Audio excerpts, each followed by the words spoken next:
জয়ন্ত সিং ও তার শাগরেদদের কুকীর্তি যেন থামতেই চাইছে না। আরও একটা ঘটনা প্রকাশ্যে এলো আড়িয়াদহের 10 নম্বর ওয়ার্ডে তালতলা স্পোর্টিং ক্লাবের যে মারধরের যে ঘটনা, যে ফুটেজ দেখে গোটা রাজ্য শিউরে উঠেছে। সেটি একমাত্র ঘটনা নয়। আড়িয়াদহের 10 নম্বর ওয়ার্ডের বাসিন্দা বুদ্ধদেব বেজ তিনি জানাচ্ছেন তাকেও একই রকমভাবে ক্লাবে ডেকে এনে মারধর করা হয়েছিল বছরখানেক আগে। সেটা ছিল জয়ন্তী মাঠের ক্লাব।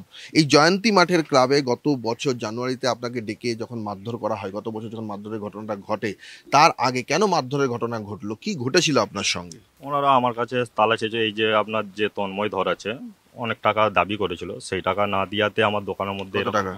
20,000 টাকা নাকি দিতে হবে ব্যবসা করতে গেলে।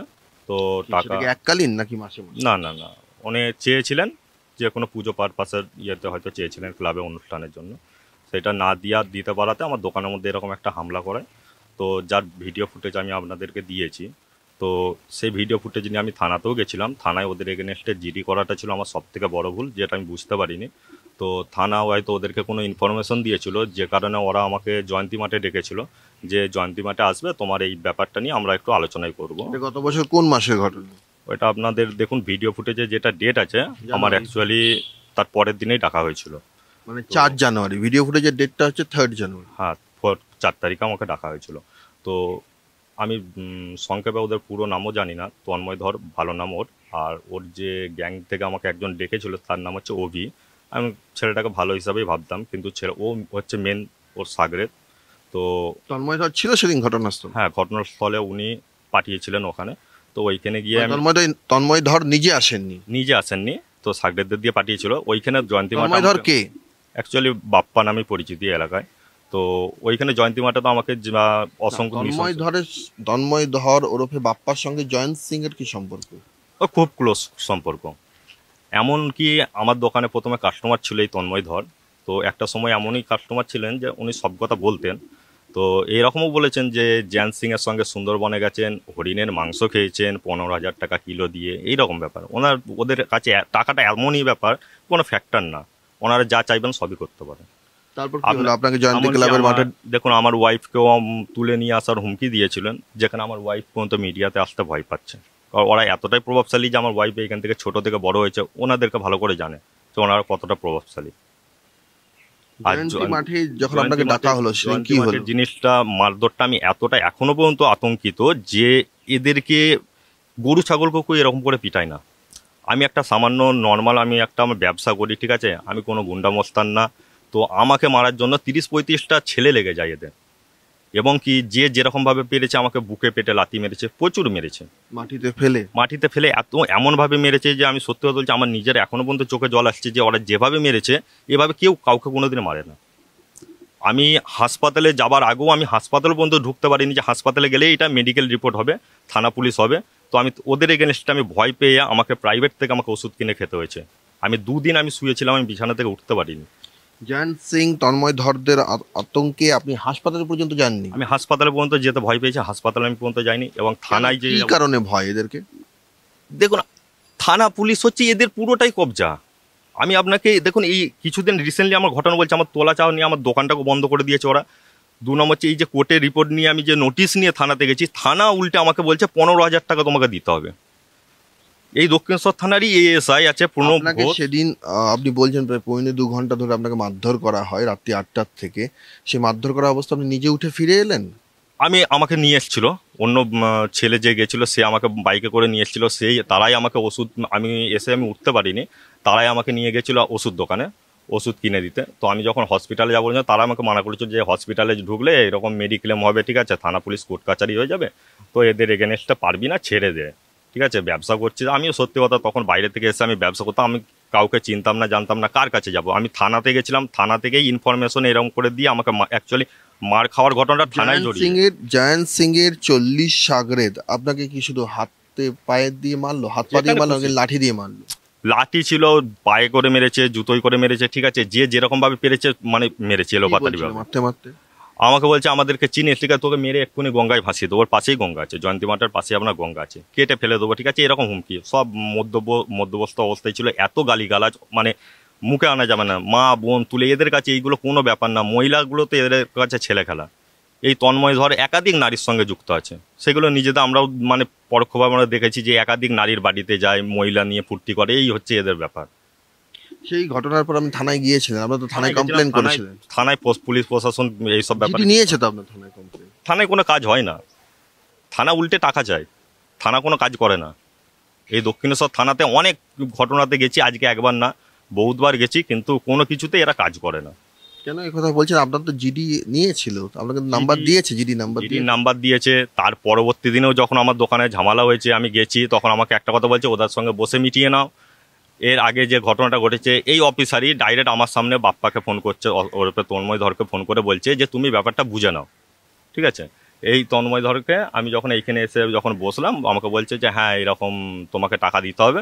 আমরা যে আমি কোথা থেকে পাবো, আমি একটা ছোটো বাচ্চা নিয়ে এরকম ভাড়া বাড়িতে থাকি, আমি কোথা থেকে দিতে পারবো। দিয়ে তারপরে এই অফিসার আবার বলে যে না, এখানে তোমাকে 15,000 টাকা দিতে হবে, ওই বাপ্পার সঙ্গে তুমি কথা বলে নাও। এরকম ব্যাপার। থানা পুলিশ সব জড়িয়ে আছে, সবাই সব জানে। 1 বছর ধরে অভিযোগ করেছেন, কোনো ব্যবস্থা নেওয়া হয়নি? কোনো ব্যবস্থা কিচ্ছু হয়নি। কে ছিল আপনার ঘটনার মানে অফিসার, পুলিশ অফিসার কে ছিল? কোনো আয়ও ঠিক হয়েছিল?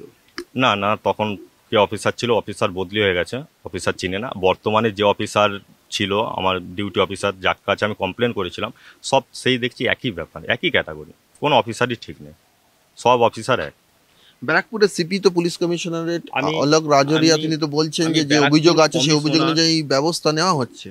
কিচ্ছু ব্যবস্থা নেওয়া হয় না। আপনি ব্যারাকপুর পুলিশ আমি কমিশনার গেছিলেন? আমি আমার এই দোকান নিয়ে ব্যারাকপুর কমিশনারের কাছ থেকে রিপোর্ট দিয়ে, আমি কোর্টের নোটিশ ইয়ে করে আমি এই থানাতে দিয়েছিলাম। থানা যেখানে কোর্ট বলছে, থানা এই মানে কি ঘটনাটা ঘটেছে দেখতে, এটা উচিত থানার দেখা। সেই থানায় ফোন করে ইনফরমেশন দিচ্ছে, বাপ্পা তুমি তোমার ওইটা কি হয়েছে ঘটনাটা তুমি দেখে নাও।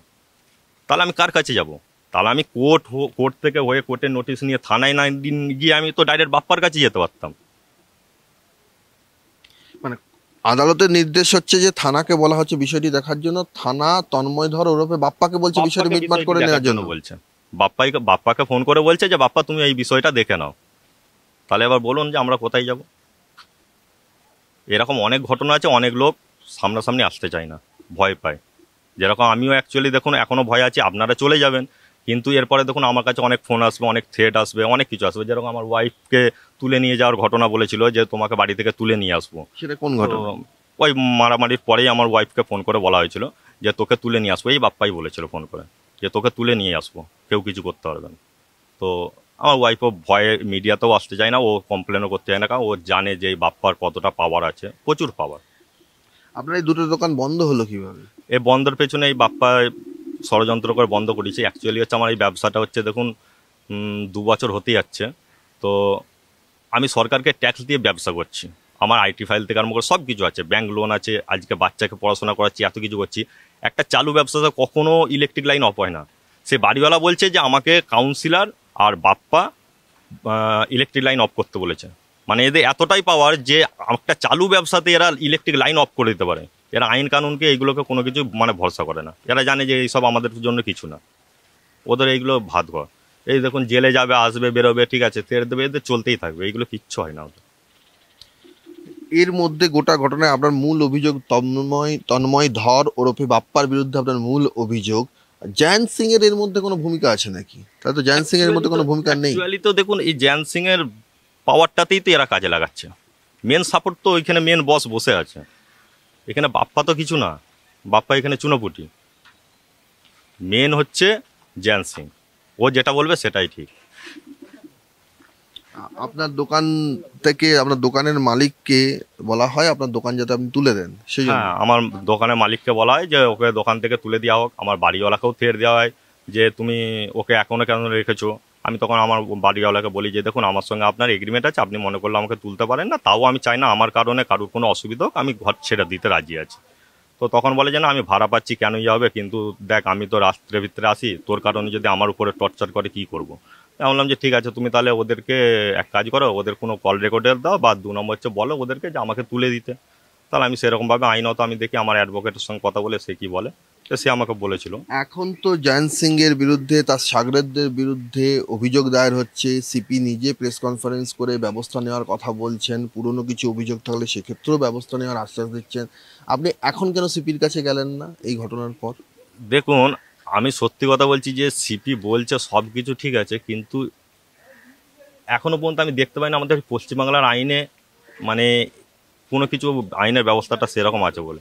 তো আমরাও ছোট থেকে বড় হয়েছি, আমরাও তো দেখছি এগুলো কিচ্ছু না, এগুলো সাময়িক, এগুলো কিছু হয় না। এদের যা পাওয়ারফুল, এদের যা মাথা উপরে হাত আছে, এদের কিছু হবে না। এই পরিমাণ মারধর করা হলো, তারপর আপনি কোথায় ভর্তি হয়েছিলেন, মানে আপনার কতটা শারীরিকভাবে আপনি ক্ষতিগ্রস্ত আমি হন?